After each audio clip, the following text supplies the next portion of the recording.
তাবলিগ জামাতের সাতপন্থীদের গ্রেপ্তার, বিচার ও নিষিদ্ধ করার দাবিতে আগামী 10 জানুয়ারি দেশব্যাপী বিক্ষোভ কর্মসূচির ডাক দিয়েছেন সূরা-ই-নেজাম বা বাংলাদেশের মাওলানা জুবায়ের অনুসারীরা।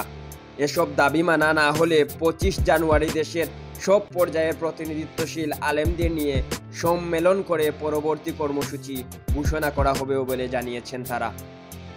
জুবায়ের অনুসারীরা বলেন, গাজীপুরের টঙ্গীর ইজতেমা ময়দানে হামলায় সাতপন্থীরা জড়িত। শনিবার 4 জানুয়ারি দুপুরে কাকরাইল মসজিদ প্রাঙ্গণে সংবাদ সম্মেলন করে এসব কথা জানিয়েছেন তাবলিগ জামায়াতের জুবায়েরপন্থীরা। টঙ্গীর ইজতেমা ময়দানে এর আগেও সাতপন্থীরা হামলা ও হত্যাকাণ্ড ঘটিয়েছেন বলে দাবি করেন জুবায়েরপন্থী হিসেবে পরিচিত মাওলানা নাজমুল হাসান কাশেমি। তিনি বলেন, 2018 সালের টঙ্গীর ইজতেমা ময়দানে হামলা ও হত্যার ঘটনা ঘটেছে। ওই ঘটনার বিচার হলে 2024 এর ডিসেম্বরে হামলা ও হত্যার ঘটনা ঘটত না।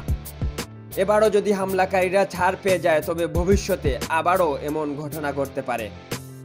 সাতপন্থীদের সঙ্গে আন্তর্জাতিক ও অভ্যন্তরীণ অপশক্তির যোগসাজশ আছে দাবি করে তাদের বিরুদ্ধে পদক্ষেপ নিতে সরকারের প্রতিও আহ্বান জানান নাজমুল হাসান কাশেমি।